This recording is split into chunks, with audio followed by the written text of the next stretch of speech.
boa tarde aos nossos associados e associadas aqui presentes e a todos que estão nos acompanhando. Quero cumprimentar nossos palestrantes, o desembargador federal, Dr. Nino Oliveira Toldo, e o advogado Dr. Rui Celso Reale Fragoso. Meu cumprimento também ao nosso presidente da Associação dos Advogados de São Paulo, Dr. Mário da Costa. E gostaria de dizer que é uma alegria receber palestrantes tão qualificados, diferenciados, e que certamente terão muito a contribuir conosco, especialmente para falar de um tema tão relevante, que é a relação da advocacia com a magistratura. Eu começo, então, apresentando o Dr. Nino Toldo, que é desembargador federal do Tribunal Regional Federal da Terceira Região, diretor da Escola de Magistrados da Justiça Federal da Terceira Região, doutor em Direito pela Universidade de São Paulo, presidente da Associação dos Juízes Federais do Brasil, a JUF, no biênio 2012-2014, e magistrado federal desde 1991. Atualmente é o presidente da 11ª turma do Tribunal Regional Federal da Terceira Região. Apresento também Dr. Rui Celso Reale Fragoso, advogado com 40 anos de advocacia, presidente do Instituto dos Advogados de São Paulo, foi presidente entre 1998 e o ano 2000, foi conselheiro da Ordem dos Advogados de São Paulo, em 2001 a 2003, professor titular de Direito Comercial da FMU, da qual foi diretor da Faculdade de Direito, em 91 e 93, membro de bancas examinadoras de concurso da Magistratura Estadual de São Paulo e do Ministério Público do Estado de São Paulo, além de ser autor de vários trabalhos jurídicos em revistas especializadas. Passo agora a palavra ao Dr. Mário da Costa, nosso presidente. Boa tarde, Camila. Boa tarde aos nossos ilustres palestrantes, Dr. Nino e Dr. Rui. É uma honra enorme para nós todos da associação, para a associação e para mim, pessoalmente, recebê-los aqui nesta ocasião. Agradeço a Camila também pelo pronto aceite para moderar esse nosso painel. E, como eu dizia há pouco, quando estávamos apenas entre nós, eu só tenho uma coisa a lamentar hoje, é o fato de que não poderei acompanhar, infelizmente, esse painel até o final. Mas fiz questão de participar, pelo menos agora, da abertura, para cumprimentar esses ilustres palestrantes. Posso dizer, conheço ambos há muitos anos e admiro demais ambos os nossos palestrantes. Não poderei participar até o final por conta da reunião de diretoria aqui da nossa associação. Estou aqui na associação e temos todas as segundas-feiras, a partir das 17 horas, nossas reuniões semanais de diretoria. E a desta semana de hoje, ainda mais importante, eu diria, ou não poderei perder, atrasarei um pouquinho por conta aqui do nosso evento, porque teremos agora, a partir de quinta-feira, o nosso encontro anual em Campos do Jordão. E estamos ainda cuidando das últimas tratativas para o encontro anual e ficam desde já todos convidados, também aqueles que, porventura, ainda não tenham feito as suas inscrições. Teremos o encontro na quinta-noite, sexta o dia inteiro e sábado de manhã em Campos do Jordão, como eu disse. Mas eu gostaria novamente, não só de agradecer, como afiançar o quão competentes são o Dr. Nino e o Dr. Rui, respectivamente, no exercício da magistratura e da advocacia. E não tenho dúvida de que poderão trazer aqui aos senhores muitas informações, muitas dicas de como proceder nesta relação da advocacia com a magistratura, o que deve ser feito, o que não deve ser feito. Eu acho que nós aqui na associação temos trabalhado muito nisso, em tentar aperfeiçoar esta relação entre a advocacia e a magistratura, sempre com uma compreensão mútua, né? Com as dificuldades. Né? Dizia agora há pouco, na nossa conversa anterior, Dr. Rui, que temos que parar com essa história de lado, né? O lado de lá e o lado de cá. Nós estamos todos, a rigor, do mesmo lado, na busca da justiça, na busca de melhores condições para o exercício da advocacia e para o exercício da magistratura. Né? E posso atestar aqui também, eu conheço o Dr. Nino há décadas. Eu despachei muitas vezes com o Dr. Nino em Ribeirão Preto, quando ele era ainda juiz de primeira instância, na década de 90. E ele sempre me recebeu muitíssimo bem, sempre, sem exceção. a decisão, obviamente, é sempre a decisão do magistrado, mas em todas as vezes que ele me recebeu, ele me ouviu com atenção, fazia perguntas, que é aquilo, o magistrado precisa, afinal de contas, aproveitar aquele momento, já que ele tem a obrigação de receber o advogado, isso ambos os palestrantes também poderão dizer melhor, mas já que ele tem a obrigação, meu Deus do céu, aproveite aquele momento, né, para indagar ao advogado, para se inteirar melhor do caso. O advogado estudou aquele caso, e isso eu posso lhe dizer que o doutor Nino sempre fez, com extrema elegância, com extrema cortesia. Portanto, ele é, sim, um exemplo, eu diria, de como deve se portar um magistrado quando recebe um advogado. E o doutor Rui, então, advogado, meu presidente, né, doutor Rui, meu presidente foi, como a gente costuma dizer, uma vez presidente, sem presidente, e eu tenho a honra de ser associado do IASP. IASP é a nossa entidade co-irmã, não é? Então, muito me honra também ter aqui o doutor Rui, com seus 40 anos de exercício da advocacia, muito bem sucedidos, um exercício muito bem sucedido e que só nos honra. Então, eu não vou tomar mais o tempo dos senhores, eu só realmente passei por aqui para cumprimentar doutor Nino, doutor Rui e a doutora Camila, que também é nossa conselheira e que tenho certeza fará aqui uma moderação, será aqui a maestrina desse importante painel. Agradeço a todos, agradeço àqueles que nos acompanham. Em breve, amanhã mesmo, a íntegra desse painel já estará disponível no YouTube e mais alguns dias depois na nossa ASFIFlix. Então, também, por favor, divulguem aos conhecidos, aqueles que não puderem acompanhar até o final, como eu, terão essa oportunidade depois de acessar tanto no YouTube quanto na ASFIFlix. Mais uma vez, muito obrigado. Eu vou precisarei sair. Um bom evento a todos. Obrigada, Mário. Muito obrigada. Boa reunião. Obrigado, Camila. Bom, daremos início, então, ao nosso painel com a fala do desembargador federal, doutor Nino Toldo. Em sequência, será ouvido o doutor Rui Celso Reale Fragoso, e ao final faremos as perguntas. A gente vai recebendo também pelo chat. O ideal é até mandarem as mensagens pelo Q&A, porque a gente consegue, de uma forma mais dinâmica, organizar para que consolidar todas as perguntas ao final. Doutor Nino, por favor, a palavra é sua. Obrigado, doutora Camila. Inicialmente quero, o seu nome também, em nome do doutor Mário da Costa, meu dileto amigo, agradecer esse gentil convite da Associação dos Advogados de São Paulo para poder aqui estar com todos e todos para uma conversa sobre a relação entre a advocacia e a magistratura. Uma boa tarde, enfim, a todas e a todos que nos assistem. Um especial cumprimento meu querido amigo Rui Celso Reale Fragoso, que ele tem 40 anos de advocacia, e desses 40 anos de advocacia, ele me conhece já perto desses 40. Então, eu quero, com isso, dizer que me sinto assim, muito honrado por estar ao lado dele neste evento, e que me sinto absolutamente em casa e à vontade para tratar deste tema. É um tema que me é particularmente caro, porque desde que ingressei na magistratura, eu tenho isso como um ponto forte. Eu fui advogado antes de ingressar na magistratura e, portanto, sei também das dificuldades de ser advogado.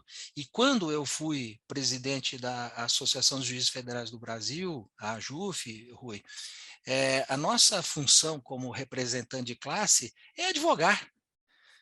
Nós não somos advogados, né, tem que voltar à inscrição, mas nós advogamos, nós defendemos uma causa, defendemos interesses, e vamos lá, pedimos, voltamos a pedir.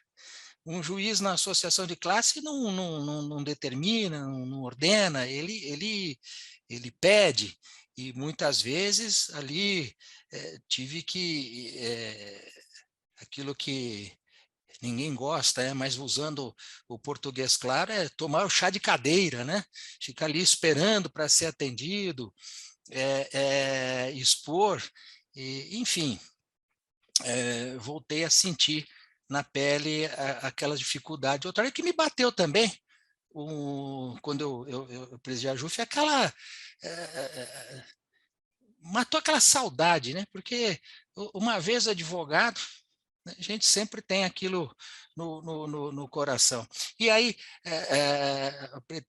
a propósito disso, certa feita eu fui a uma solenidade de entrega de carteira de advogado enfim, fui convidado para compor a mesa ali e falando como... né, me deram a palavra, falei algumas palavras, aí o presidente daquela sessão disse, não, o senhor não é juiz, o senhor está juiz, o senhor está emprestado à magistratura, mas, porque eu falei, eu fui advogado e um dia certamente voltarei a ser.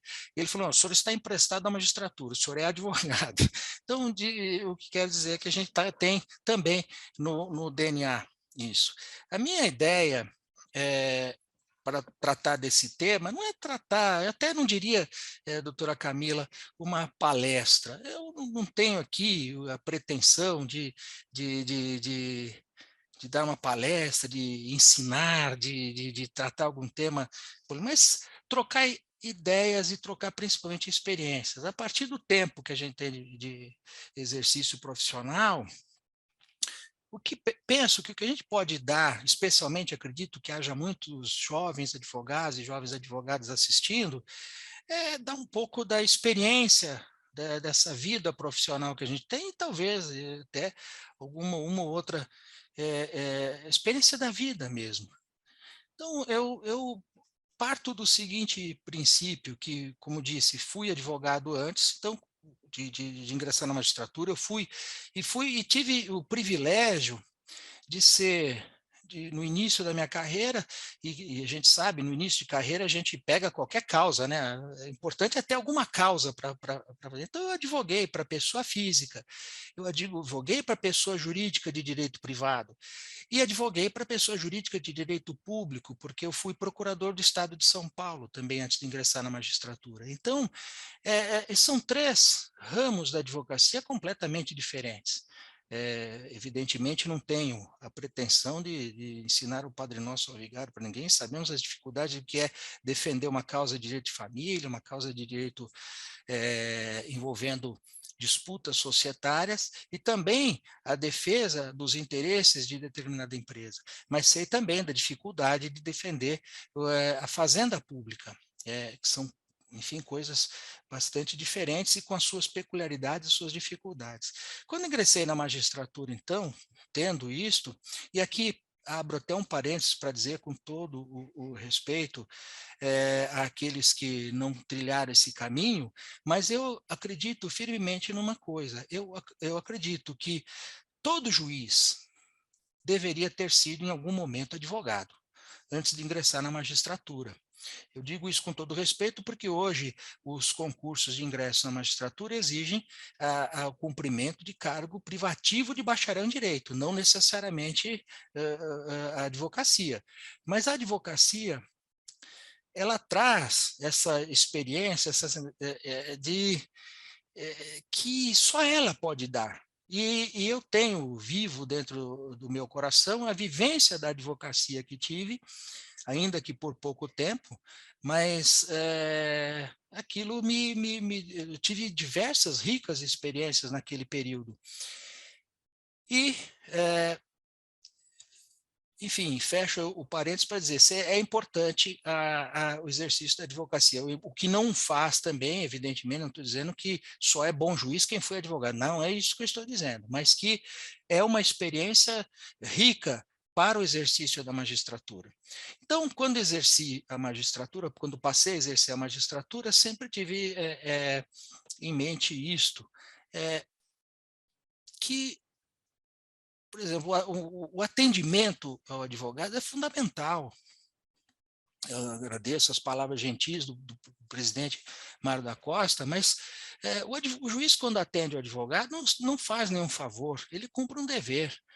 O papel do juiz, fundamentalmente, é ouvir as partes, e as partes falam por seus advogados, sejam eles advogados públicos, sejam advogados privados, mas falam pela então, e a sociedade fala pelo Ministério Público. Então, o juiz deve ouvir. O que ele vai decidir é outra história. mas ele precisa ouvir. Então, agora, eu me lembro também, isso nos idos dos anos 80, eu me formei em 1986. Me lembro que logo naquela época, em torno disso, 86, 87, eu li numa revista de direito processo, da editora Revista dos Tribunais, uma palestra que o advogado Teotônio Negrão, o doutor Teotônio Negrão, havia uma palestra que ele havia proferido na Faculdade de Direito de São Bernardo do Campo. E nessa palestra, ele disse algumas coisas muito interessantes que ficaram guardadas em mim, e uma delas era a seguinte: ele dizia, senhores advogados, tenham dó dos juízes. O juiz lê muito. O juiz precisa ler muitas coisas todos os dias, tomar muitas decisões. Então, nas suas manifestações, nas suas peças, sejam objetivos, sejam diretos. E uma outra coisa que ele disse, e se liga muito ao que disse o doutor Mário há pouco, é que os advogados não litigam entre si, tampouco litigam com o juiz e com o Ministério Público. Quem litiga é a parte.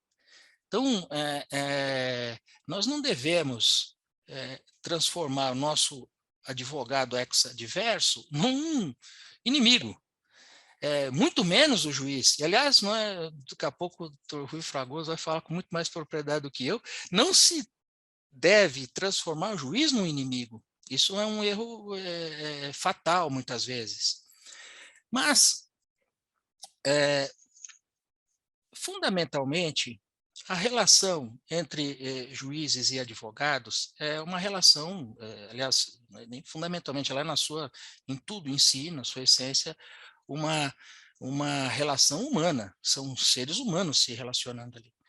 E que deve prevalecer, aí sim, fundamentalmente, num trato dessa natureza, é a boa educação. Isso é a base de tudo. Agora, eu posso dizer, há juízes mal educados? Mas também há advogados mal educados, assim como há procuradores mal educados. A educação é uma questão que vem, diz a frase popular, a educação vem do berço. Então, muitas vezes, o problema surge por uma má educação, um mau comportamento de um ou de outro. De outro lado também, a percepção que tem ao longo desses anos todos é que, às vezes, um jovem juiz se manifesta, ou às vezes até um velho juiz, né? Mas uma forma de se manifestar de forma um tanto reticente, um tanto fechada, decorre de uma insegurança pessoal. Porque do juiz tudo se espera. Do juiz se espera um conhecimento, do juiz se espera que tenha a resposta pronta, que o juiz vá decidir, e etc. Mas isso não é uma verdade absoluta. O juiz não tem todo esse conhecimento. Por isto e por esta razão, hoje mesmo, na parte da manhã, num evento da Escola da Magistratura, um evento, o tema era a prova documental. Então, e eu lembrava num determinado momento em que falei que é o seguinte: o que se prova, como se prova, por que se prova, para que se prova e para quem se prova. A prova ela é produzida por o juiz precisa ser instruído. A instrução se faz para o juiz, a instrução não se faz para as partes, se faz pelas partes, mas para o juiz, para que o juiz possa formar a sua convicção, o seu livre convencimento motivado e proferir uma decisão. Então, o que quero dizer é que do juiz se espera um conhecimento, mas o juiz não tem todo esse conhecimento, ele precisa ser, em relação aos fatos, instruído. Em relação ao direito, ele vai estudar, depende, vem uma tese enorme, às vezes eu brinco até o seguinte, e me permita, eu vou fazer aqui algumas brincadeiras, vou contar algumas passagens que penso, ao menos eu penso um pouco engraçadas, mas que refletem uma realidade. Às vezes o advogado ele tem uma questão, ele leva, ele, né, elabora aquela petição muito bem feita, etc., e depois entra em juízo, ingressa em juízo e espera do juiz ali uma decisão em 48 horas. Eu me lembro uma vez um advogado, e ele, né, ansioso ali, pressionando pela decisão, eu disse a ele, doutor, o senhor quer que eu decida logo? Se o senhor quiser que eu decida logo, eu já decido agora, eu indefiro. Está indeferido o pedido. Agora, se o senhor quiser que eu decida, eu vou ter que estudar. O senhor está me trazendo uma questão complexa, eu preciso de tempo para refletir. Não é? Nós não temos a resposta pronta, nós temos que analisar, muitas vezes até, como eu disse, da instrução, a gente precisa se instruir para poder fazer, procurar fazer, dar a melhor decisão que a gente possa dar. Então, penso, muitas coisas decorrem disso, muitas questões no interior do Estado decorrem também dessa, às vezes o início de carreira na magistratura estadual, por exemplo, isso ocorre na magistratura federal, mas não é uma regra na magistratura federal que o juiz deva começar pelo interior, porque nós não temos entrâncias na Justiça Federal. A Vara Federal de São Paulo, ela tem o mesmo nível hierárquico, administrativo, funcional de uma vara na menor cidade que tem a vara federal. Já na Justiça Estadual, o juiz começa, depois que ele inicia a sua carreira, ele vai começar pelo interior, né? Então, às vezes, tem essas questões, o juiz muitas vezes se depara com questões difíceis de resolver. Eu digo uma coisa, a Justiça Estadual, ela tem muito mais questões ligadas à vida das pessoas propriamente do que a Justiça Federal. A Justiça Federal, por sua própria natureza, envolve questões de interesse da União, na sua maioria no cível. E as questões mais afetas à realidade das pessoas são aquelas julgadas no Juizado Especial Federal, numa vara previdenciária, a matéria previdenciária em si. Mas as demais questões, elas envolvem um certo grau, eu não diria de especialidade, mas que está, eu diria, um pouco mais afastada daquela realidade cotidiana do povo. Já a justiça estadual, não, é a justiça da vara de família, é a justiça da vara de infância e juventude, e das questões cíveis envolvendo credor-devedor ali, a questão dos acidentes de automóvel envolvendo as pessoas, enfim, toda uma gama de coisas que são do cotidiano. E muitas vezes o juiz, inexperiente na vida, mas ele encontra dificuldades para se deparar, lidar com aquela realidade tão dura, tão difícil, que essa realidade das pessoas, enfim, do povo. Então, isso gera dificuldade de relacionamento, mas também tem uma velha frase interessante que diz o seguinte: a inexperiência é um defeito que o tempo corrige. Então, se a pessoa tiver aberta para aquilo e ver e entender que no decorrer do tempo a gente vai se tornando maduro e percebendo a sua própria limitação, o seu próprio a sua própria imperfeição, e não há nenhum defeito, nenhum mal em ser imperfeito. Ao contrário, reconhecendo a própria imperfeição, se pode buscar o aprimoramento. Agora, aquele que se acha perfeito, esse dificilmente vai alcançar isso.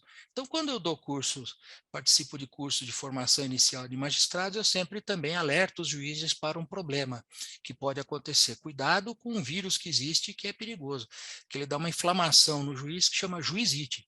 Então, o juizite é um problema, não devemos, assim, porque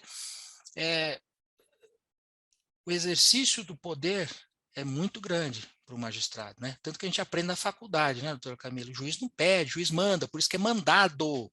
Mandado, o juiz manda fazer isso, manda fazer aquilo, mas não é bem. Essa é a função do magistrado. A função, hoje falávamos, né, como eu disse, no curso de prova documental, dos signos, da significação. O juiz, o papel do juiz tem um significado, ele significa algo, tem algo que precisa mostrar, é o estado do juiz se manifestando, mas não é, por exemplo, não é o Nino, é o juiz federal, é a Justiça Federal que se manifesta. Não posso me confundir com a Justiça Federal, mas eu tenho que ter consciência do papel que eu exerço. E aqui, o Rui, brincando um pouquinho, eu e o Rui somos muito próximos futebolisticamente, né? Somos felizes alviverdes. E ontem, ouvindo o nosso mestre Abel Ferreira, ele dizia uma coisa na sua entrevista coletiva, né? Que, olha, quando eu jogo para ganhar, seja o que for, eu quero ganhar, mas fora disso, eu sou uma boa pessoa. Então, assim também, né? Guardadas, evidentemente, as devidas proporções nisso. Quando eu, por exemplo, estou ali, inicio uma sessão, ali já não é mais o Nino, aquela que brinca, que ri, ali estou exercendo um papel da mais alta seriedade. Tanto reputo sério isso, que eu faço questão, eu e meus colegas de turma fazemos questão. Hoje eu estou aqui na minha residência, faço sessões por videoconferência a partir daqui, mas faço de toga, porque eu não deixo de exercer a função jurisdicional. Isso aqui não é porque eu estou fazendo aqui por videoconferência que passa a ser um bate-papo. Não, é uma sessão do tribunal e ela tem a sua formalidade. Mas a formalidade ela não pode ter uma existência em si. A gente precisa ter essa coisa. Eu acho que já estou me adiantando demais, doutora Camila. Eu vou nesta introdução ficar por aqui, até porque para que haja perguntas das pessoas eu possa, né, se possível, respondê-las, mas fundamentalmente, então, é preciso uma coisinha importante, que é a chave de tudo, bom senso. E depois disso, e junto com o bom senso, e talvez dele mesmo relacionado, intrincado, existe aquilo que falei no início, uma boa educação, a gentileza. Isso, eu acredito muito naquilo, gentileza gera gentileza. Se você quer ser respeitado, respeite. Respeite, isso é fundamental. Então, eu fico por hora nisto, aguardando, se possível, se houver as perguntas que eu possa eventualmente responder. Muito obrigado. Muito obrigada, doutor Nino. Nós que agradecemos por sua fala, por dividir conosco essas suas vivências sobre o tema. É muito reconfortante ouvi-lo e muito bom poder dialogar com o senhor sobre esse assunto, porque normalmente, né, doutor Rui, se discute mais prerrogativa profissional no ambiente dos advogados, mas é importante, fundamental ouvirmos o lado da magistratura, até porque, embora sejam distintos os papéis institucionais, né, nesse jogo aqui, fazendo uma analogia ao futebol, mas não deixa de ser um jogo democrático, eu diria, são funções que se interrelacionam, se complementam com um objetivo em comum, que é a promoção de justiça. Então, fundamental, e eu também gostaria de fazer coro às palavras do Dr. Mário da Costa e também deixar o registro da cordialidade com que o Dr. Nino atende os advogados, quem milita na advocacia criminal, no Tribunal Regional Federal da Terceira Região, sabe disso, presencia o atendimento sempre muito gentil, do Dr. Nino e também dos integrantes funcionários do seu gabinete. Bom, vamos passar então a fala do brilhante advogado, uma referência na advocacia, Dr. Rui Celso Reale Fragoso. Por favor. Primeiro, meus cumprimentos à Associação dos Advogados, eu faço na sua pessoa, doutora Camila, em razão da ausência momentânea do eminente presidente desta casa, doutor Mário da Costa.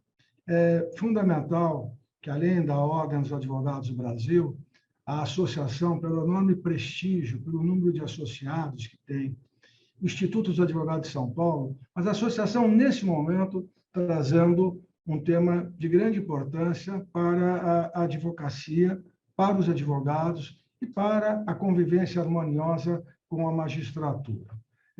Acho extremamente oportuno, como sempre, a movimentação da associação em trazer os temas do dia a dia do advogado. E esse é um dos temas que mais aflige o advogado, não só iniciante, mas o advogado em toda a sua atividade, o relacionamento com o Poder Judiciário, o relacionamento, por via de consequência, com os magistrados. Aqui fica o registro da felicidade, da honra em estar mais uma vez na associação para participar de um evento dessa natureza.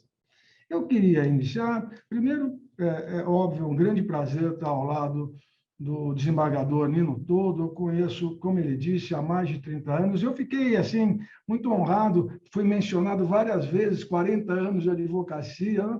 Isso faz um pouco lembrar a idade e o meu início na profissão. E o Nino também trouxe outra satisfação pessoal, a identidade que nós temos, não só como amigos, mas também com a identidade esportiva que nos une num momento de grande felicidade, que é o atual que nós vivemos. No que interessa, eu queria iniciar com uma citação que eu li hoje, me impressionou muitíssimo. Eu vou retratar aqui. Vejam só. A sisudez é uma parede, a cordialidade é uma janela.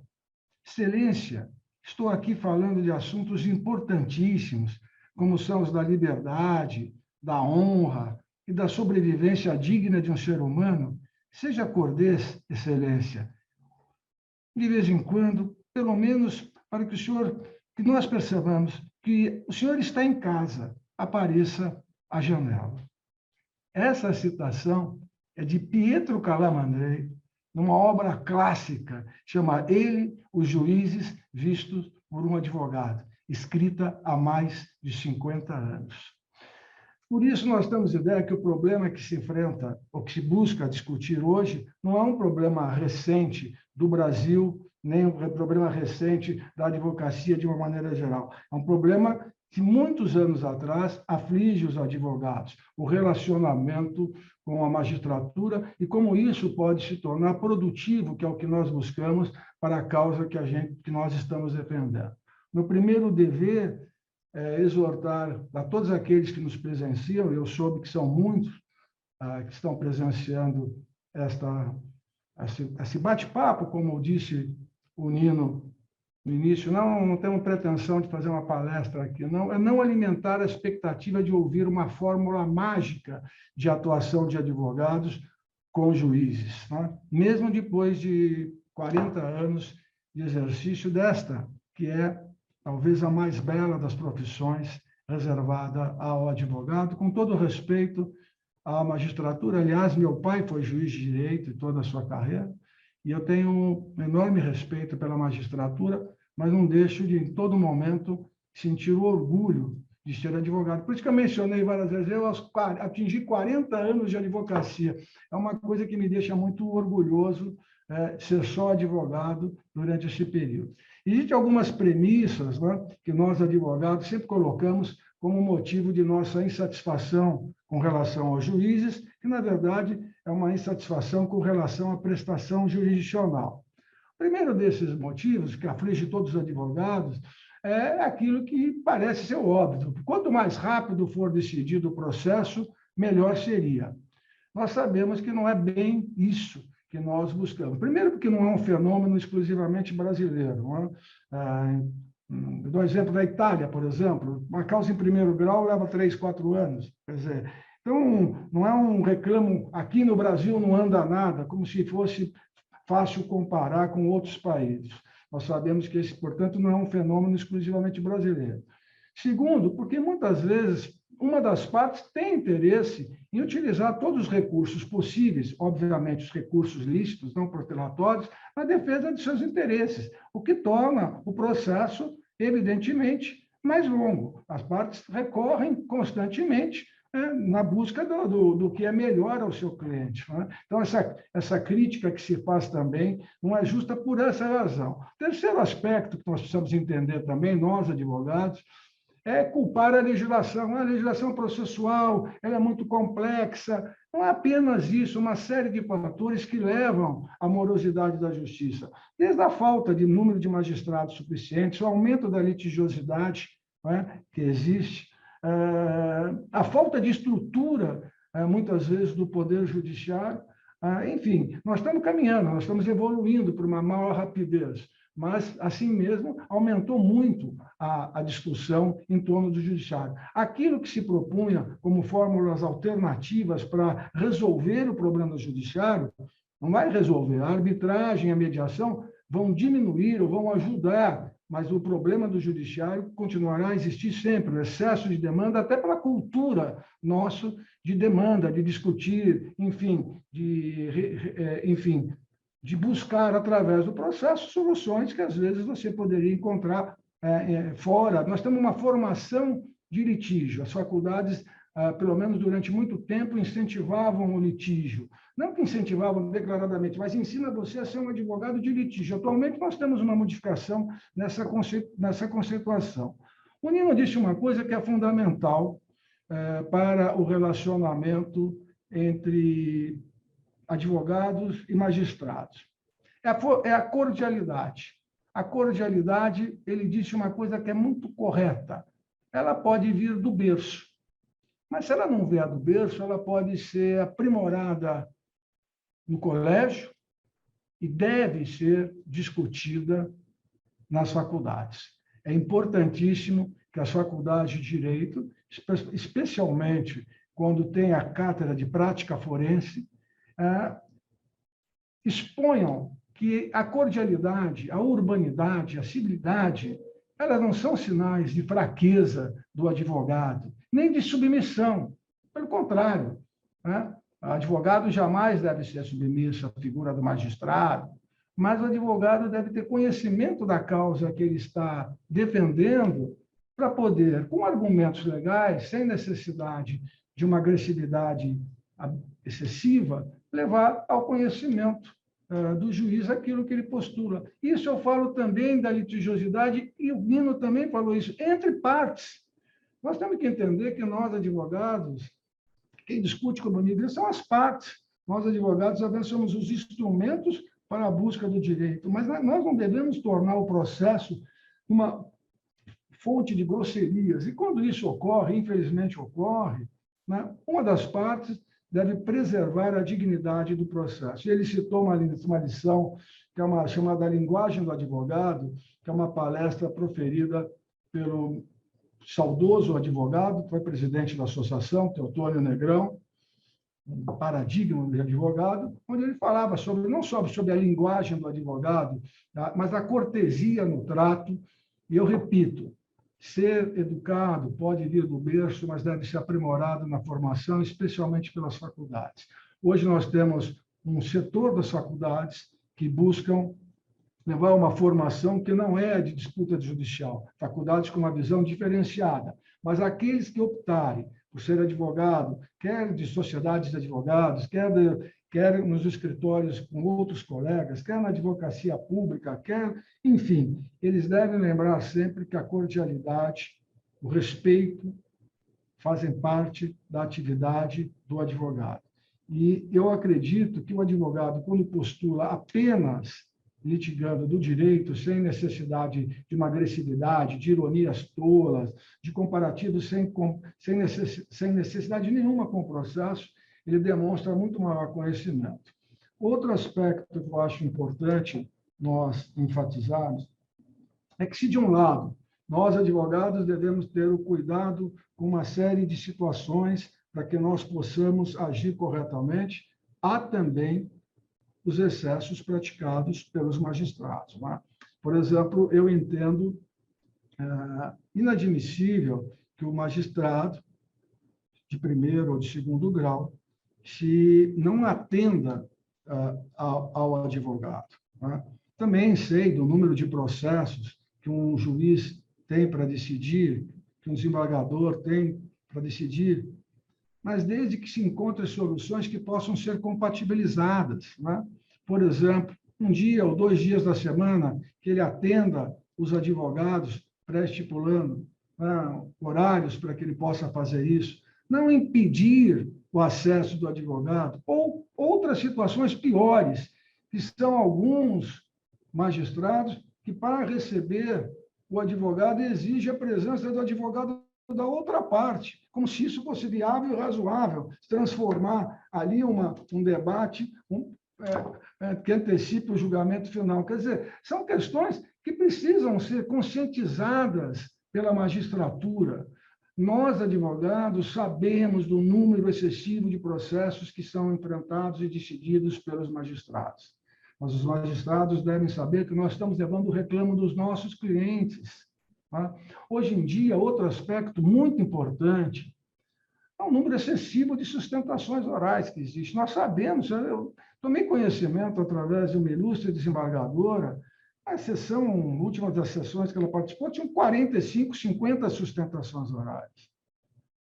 É praticamente muito difícil que o magistrado consiga manter atenção em todas elas, principalmente naquelas manifestações que são longas, em que o advogado se utiliza do tempo regimental de 15 minutos na integridade.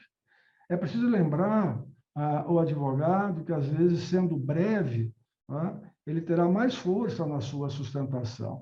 E que a sustentação oral, ela também precisa ser praticada com experiência, pelo menos com treino, para que ela não seja uma mera repetição daquilo que foi dito nas razões de apelação ou nas contrarrazões de apelação. A sustentação oral tem que trazer alguma coisa de novo para justificar a presença do advogado. E quero mais dizer também o seguinte: os magistrados precisam saber que nós, advogados, ultimamente, a doutora Camila sabe disso, praticamente virou uma obrigação fazer sustentação oral. Se você não faz sustentação oral, olha, a outra parte vai fazer sustentação oral. O senhor não vai fazer sustentação oral? Eu já fiz a razão de apelação, mandei um memorial, né? Às vezes o memorial, quando é entregue pessoalmente, ele praticamente resolve a situação do que seria dito na sustentação oral, não haveria necessidade dessa sustentação oral. A sustentação oral precisa trazer alguma coisa de novo, ela precisa ser breve, ela precisa ser relevante, ela não pode ser uma mera leitura daquilo que foi reprisado ou que está sendo reprisado, objeto de apelação ou contra-razões. Nós, advogados, temos consciência disso. E também temos consciência daquilo que nos deixa muito, não só chateados, mas prejudica, que é uma situação curiosa, ao pedir uma audiência com o juiz, me disse o advogado que ele antecipa o voto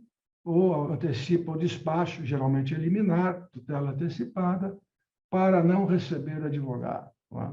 Então, é uma situação que nós vivemos, nós entendemos perfeitamente a dificuldade existente dos magistrados com o número de processos, mas é preciso também que os magistrados entendam o dever que nós temos e, principalmente, o que hoje nos impulsiona. A videoconferência, o julgamento à distância, trouxe essa possibilidade de todos poderem fazer a sustentação oral. Por quê? Porque dignifica o advogado? Sim, dignifica, dependendo da respeito. Mas porque hoje nós estamos praticamente impingidos, a cliente nos pergunta: você não vai fazer sustentação oral? Como é que nós vamos resolver isso? Eu queria lembrar aos colegas advogados que é importante que já na contratação fique clara a situação de que a sustentação oral é uma decisão exclusiva do advogado. Isso deve estar constando logo na contratação, assim como também a postulação nos tribunais superiores. Se reclama muito que nós, advogados, recorremos muito. Nós recorremos porque a lei assim permite. Nós recorremos porque também os nossos clientes esperam que nós venhamos a buscar todas as possibilidades possíveis para que seja atendido o seu pleito. Então, a cordialidade, a educação, a civilidade, esses são os elementos fundamentais. O juiz não precisa... eu estou trazendo aqui um depoimento do ex-ministro, juiz de carreira, Cid Benetti, quando ele fala assim, olha, o juiz não precisa, num livro que é escrito por ele sobre a conduta do juiz, a conduta do juiz, edição Saraiva, ele escreve mais ou menos o seguinte: o juiz não pode gritar com as partes, muito menos com o advogado. O juiz deve manter a sua serenidade o tempo todo. Claro que o advogado, a mesma coisa. O advogado deve postular o seu direito, deve recorrer das decisões que entender que são desfavoráveis na sua argumentação jurídica e nos fundamentos jurídicos existentes ou nos fundamentos jurídicos que não foram observados. Essa é a atividade nossa como advogado. E como nós devemos nos comportar quando comparecemos perante um magistrado? Nós temos que ser os conhecedores profundos da causa. O magistrado conhece 1.000, 2.000 casos. Nós estamos levando um determinado caso para ele. Naquele momento, nós temos que saber tudo que existe no caso. Então, é fundamental que, ao despachar, seja em primeiro grau, seja em segundo grau, nós tenhamos o conhecimento pleno do que nós vamos postular e por que nós estamos postulando aquilo lá. Isso é fundamental, que o advogado mostre cultura, que ele mostre educação, mas que ele mostre principalmente conhecimento da causa que ele está tratando. Eu já falei por cerca de, deixa eu dar uma olhada aqui, 20 minutos, acho que é suficiente para que nós tenhamos aí mais alguma participação, ou mesmo perguntas ou coisa a mais. Eu só concluo dizendo o seguinte: lembrem-se sempre, colegas advogados, cordialidade não é sinônimo de submissão, muito menos de falta de coragem, porque a tudo nós podemos ter, menos falta de coragem. Eram essas as considerações iniciais para que a gente possa depois desenvolver, se for necessário, outros temas. Muito obrigada, doutor Rui, sempre trazendo considerações tão relevantes para os advogados. É sempre muito bom ouvi-lo, aprender com quem tem tanta experiência na advocacia. O senhor falou bastante agora sobre a cordialidade, me fez lembrar um episódio recente, incomum, inusitado, mas eu não pude deixar de me lembrar dele, né? Noticiado pela imprensa, em que uma magistrada não permitia que o advogado concluísse a sua fala. Então, ele insistia, afirmava, foi durante uma audiência, afirmava que era uma questão de ordem, e a juíza já dizia de antemão, está indeferido, antes de escutar qual era a questão de ordem, e disse que caçaria a palavra do advogado, né? Ele, então, invocou o artigo 6º do Estatuto, né, para dizer que não haveria hierarquia, nem subordinação entre advogados, magistrados e membros do Ministério Público, mas a juíza falou simplesmente que quem sabe artigo de cor era preso e que, para que ele pudesse estar na mesma posição dele, ele tinha que estudar muito e passar num concurso, né? É claro que isso não é o dia a dia, né? Sabemos disso, que são episódios isolados, mas me chamou a atenção e me lembrou agora a partir da sua fala e me faz pensar por que isso acontece, né? Nesse caso, evidentemente, o advogado não tem nenhuma culpa. E como o senhor bem colocou, não se trata de submissão de advogado, de juiz, né? Mas há quem diga que algumas posturas mais complacentes, né, às vezes uma dificuldade de se insurgir diante de uma violação profissional, né, poderia, de uma certa forma, contribuir para esse tipo de comportamento. Eu não sei dizer, doutor Rui, o que um advogado poderia fazer para impedir futuras situações como essas, como o senhor enxerga essa situação, porque é difícil, num momento como esse, né, o advogado também não tomar uma medida, né, diante disso, mas, por outro lado, tem muito advogado que não sabe como agir naquele momento. Como que o senhor orientaria, principalmente os jovens advogados, nessa situação? Bom, primeira coisa, eu sei até o caso que você está se referindo, né? Caso que foi noticiado até na televisão, vídeos, essa coisa toda. Bom, primeiro é o seguinte, a conversa foi tendo tons elevados durante vários momentos, entre advogado e juíza. Evidentemente, a juíza ultrapassou os limites da cordialidade, né, em muito, ao caçar sucessivamente a palavra. Depois ela se justificou que ele estava falando em momentos que ele não poderia falar, porque a palavra não era dada a ele. Mas, na verdade, é que a coisa atingiu um clima de lado a lado inadmissível dentro de um procedimento judicial. O que o advogado poderia fazer? Primeiro, não deixar a coisa chegar a esse ponto, né? Lembrando a juíza com muita calma, sem alterar o tom da voz, que ele está no mesmo patamar que ela, né? Em todos os sentidos, que ele tem direito de expressar as questões que ele entende não relacionadas à sua fala como questão de ordem, e que esses fatos todos, se não forem observados, serão objeto do recurso pertinente para que isso possa ser definido em instância superior. Paralelo a isso, se a coisa tomou um rumo como aconteceu, de, olha, eu vou decretar a sua prisão, ele vai lembrar, para decretar a prisão do advogado, vai ter que ter um representante da ordem, né? E que se configurou algum ato de natureza penal, que poderá até reverter contrário à juíza por abuso de poder. Então, é preciso que... o advogado é importante, quando ele percebe, é importante para o advogado ele perceber se o juiz está perdendo o controle, né? Para que ele não entre nisso, ele não vá atingir esse grau de conflito. E a mesma coisa o juiz. Quando perceber que o advogado está saindo de um controle natural, compete a ele, com a paciência, por exemplo, que o desembargador Nino Toldo tem. Eu queria fazer uma referência seguinte. Quando você falou, doutora Camila, e o doutor Mário falou também na apresentação, que conhecem a carreira do doutor Nino, porque ele sempre recebeu o advogado com muita cordialidade, com muita educação, a característica dele. Mas eu quero lembrar que receber advogado com cordialidade é regra, né? É regra. A exceção é quando algum deles não atende ao advogado com essa cordialidade. Então, respondendo à sua pergunta, eu me alonguei demais, eu acho que as pessoas não devem chegar a esse ponto. Um dos dois tem que ter bom senso. Se não tiver, o advogado tem todo o direito também de chamar a ordem dos advogados ou até tomar providências posteriores, quer as providências recursais do próprio processo que ele atua, quer providências junto à comissão de prerrogativas e de outra natureza que a ordem permite. Muito obrigada. O doutor Rui também trouxe um ponto importante sobre o número excessivo das sustentações orais. E eu pego esse gancho para formular uma pergunta ao doutor Nino, né, trazendo aqui também novamente algumas dúvidas de questões práticas, situações cotidianas.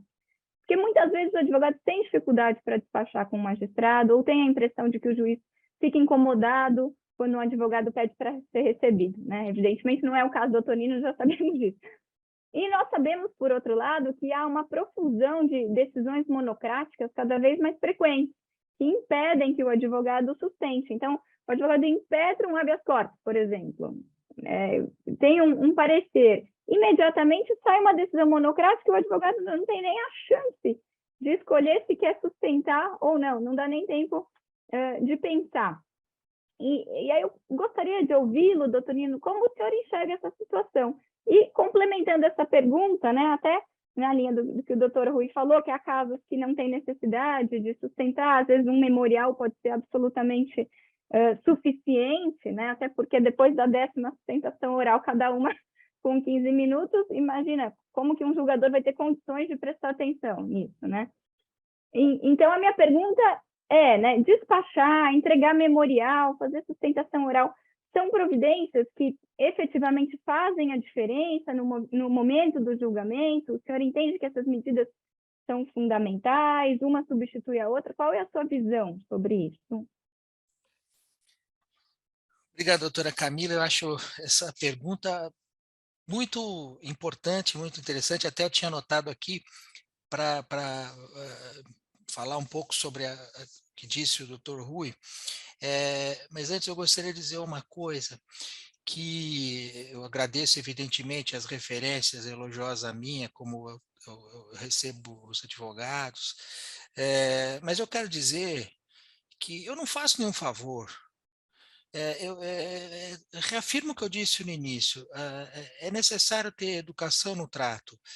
E a prerrogativa do advogado, ela precisa ser respeitada sempre. Isso, por isso que eu digo, não é favor. Eu fico contente em ouvir que as pessoas gostam, me elogiam, lógico, fico feliz, fico contente.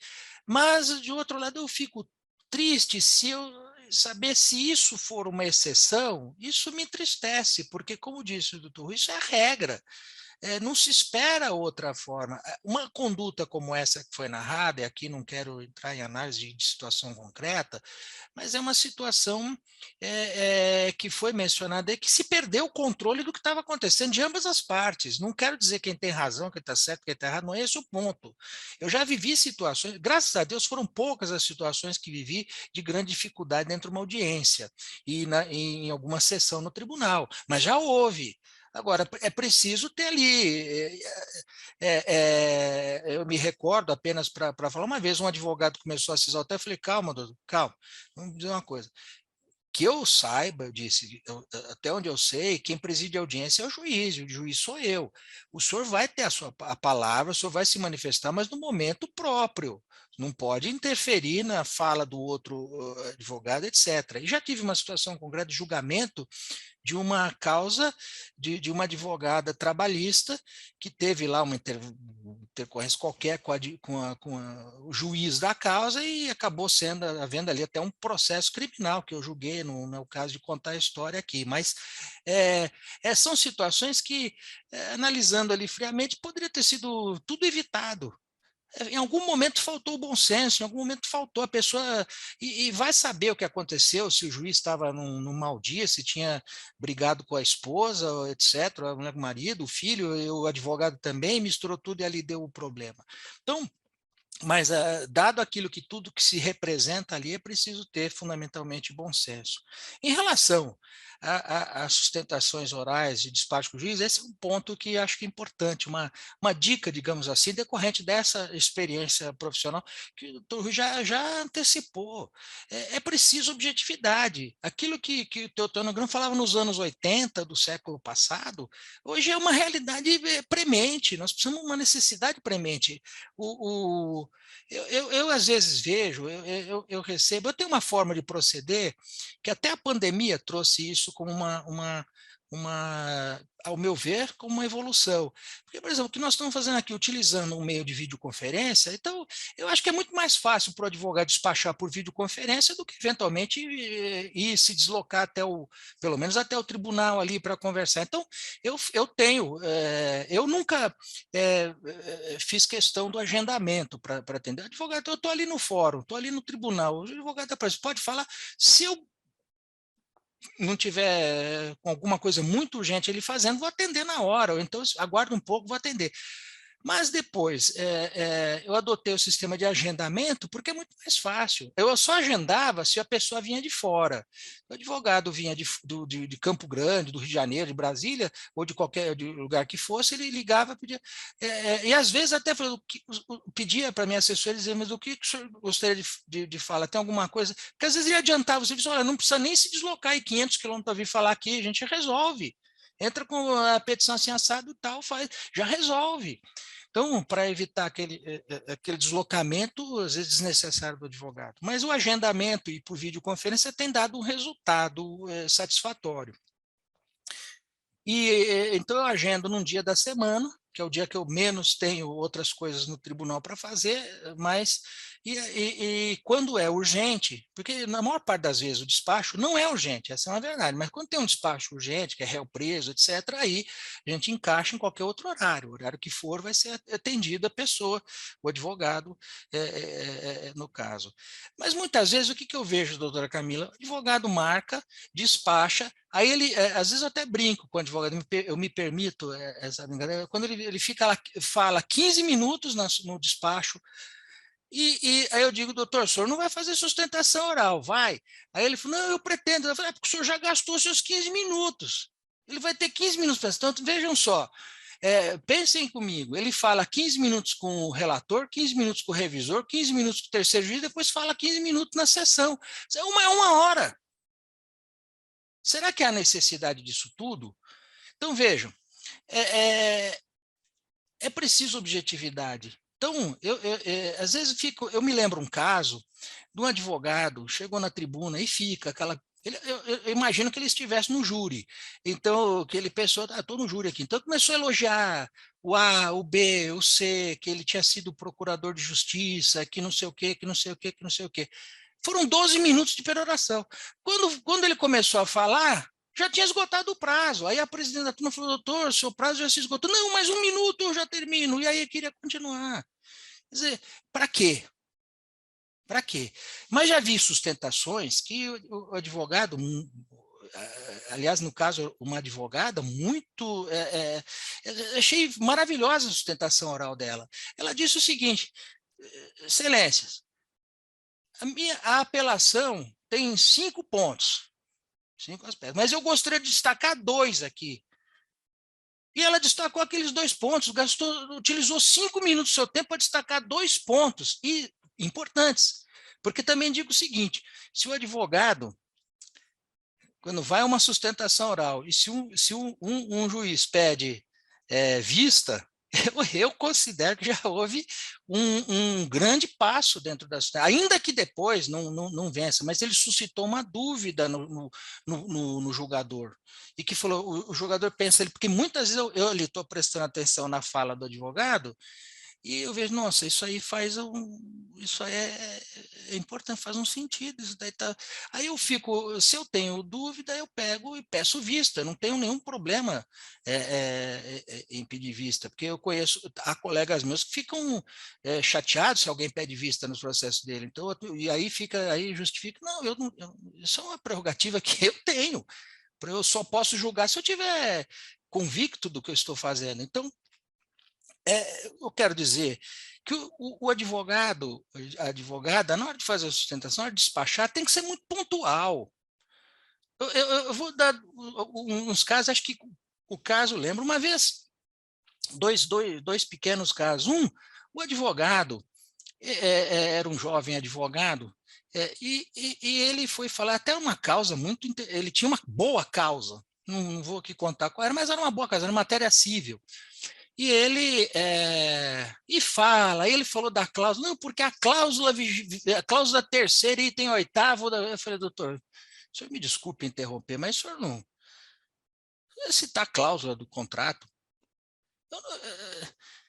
sabe, a cláusula, o senhor indica, eu vou ver, porque se eu perguntar uma coisa para o senhor da cláusula 8ª do contrato, não sei o que, o senhor vai me responder?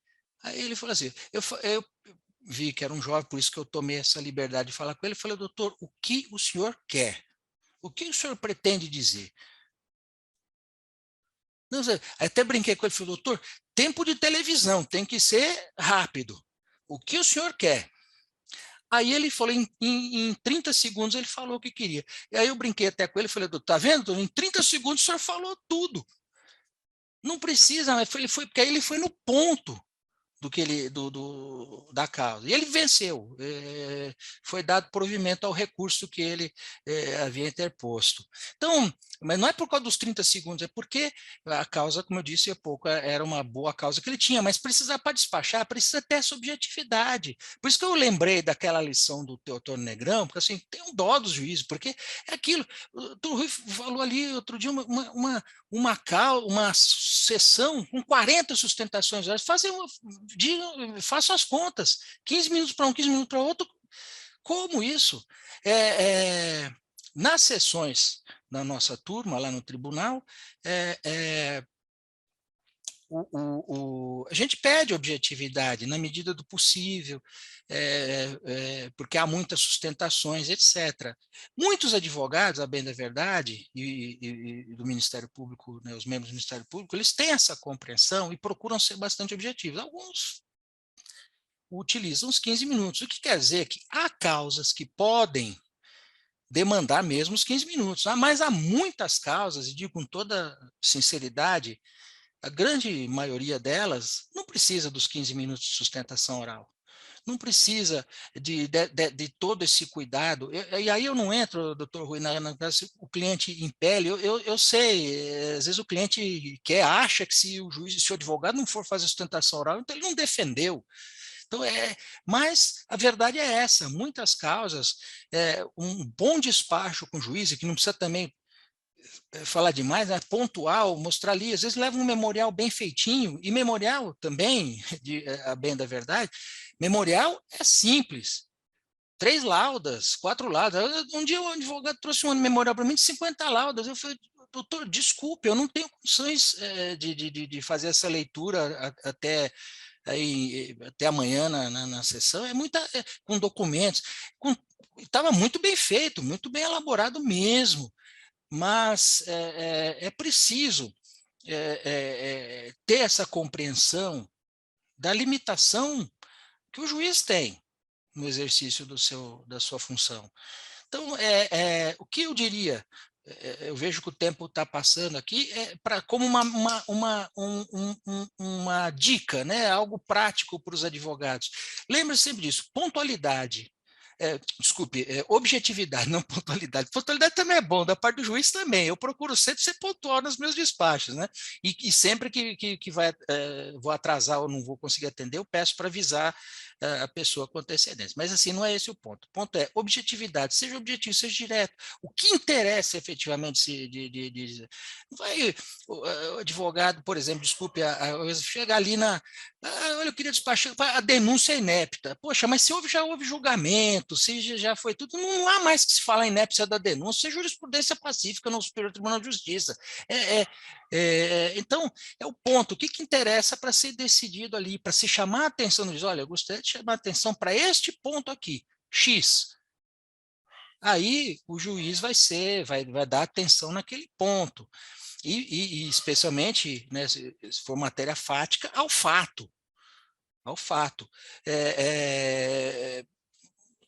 Enfim, eu já poderia aqui, doutora Camila, há muitos exemplos, muitas situações concretas que poderia trazer para mostrar isso, mas basicamente é isso, objetividade ter essa capacidade de síntese, de saber expressar o seu pensamento num tempo curto. Então, lembra essa brincadeira que eu fiz com o advogado lá? Ela tem a sua verdade em si ali, o seu significado. Quer dizer, tempo de TV. Eu lembro uma vez fui dar entrevista uma televisão, porque se você não falar, se você não for sintético na sua ideia, o que vão fazer? Vão editar a sua ideia, né, na hora de fazer uma exposição numa TV. E a repórter falou, se eu der um cutucão no seu pé, o senhor está falando demais. Eu já estou sentindo aqui o cutucão no meu pé pela doutora Camila lá, um cutucão virtual, então eu vou ficar por aqui, mas a verdade, enfim, o que quer dizer é isso, é procurar ser bastante objetivo, bastante claro e direto ao ponto, sem firula, sem nada, é direto ao ponto, que isso é muito importante, isso na minha leitura, no meu entendimento, isso traz muito mais eficácia para o despacho e por uma sustentação oral do que qualquer outra coisa, porque hoje realmente está muito difícil. Se está difícil para os advogados, está difícil para o juiz. Agora, eles podem ficar aqui, tem muitas coisas para falar, lamento que o tempo seja curto, mas fundamentalmente é isso. Muito obrigada, doutor Nino. Infelizmente, avançamos aqui no horário. Eu fico super curiosa, eu imagino que todos aqui que estão acompanhando também para ouvir as outras histórias, do doutor Rui também. Acho que merecia até mais um novo painel, agora mais longo, para a gente poder discutir mais, porque é um tema muito instigante e cada vez vem mais questões, né, sobre esse assunto, mas infelizmente já avançamos aqui no horário. Quero agradecer imensamente, em nome da Associação dos Advogados de São Paulo, a presença dos dois que nos honraram aqui nessa tarde, que nos compartilharam conosco experiências muito enriquecedoras e que com certeza contribuíram muito para os advogados, associados, associadas e todos que estão nos acompanhando.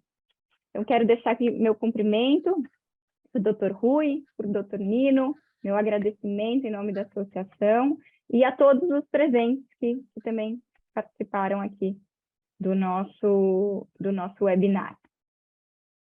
Eu que agradeço em ter participado. Foi uma satisfação muito grande participar pela associação, ao lado de você, Camila, desembargador Nilo. E, por fim, lembrar aos advogados que não deixem de requerer o seu direito, sempre que julgarem necessário, façam aquilo que a consciência determina, sempre com respeito e cordialidade ao magistrado, mas não deixem de requerer. Muito obrigado, doutora Camila, muito obrigado, doutor Rui, muito obrigado, doutor Mário, que não está aqui, mas a doutora Camila leva o meu abraço, meu agradecimento e espero ter contribuído para o esclarecimento do tema e fico à disposição sempre que a associação necessitar para tratar deste ou de outros temas. Isso é importante. Esse relacionamento entre a magistratura e a advocacia é muito importante. Nós não somos adversários, somos membros, somos ramos da mesma árvore. E a essência dessa árvore é a mesma. Muito obrigado. Muito obrigada, doutor Nino. Muito bom ouvir isso do senhor.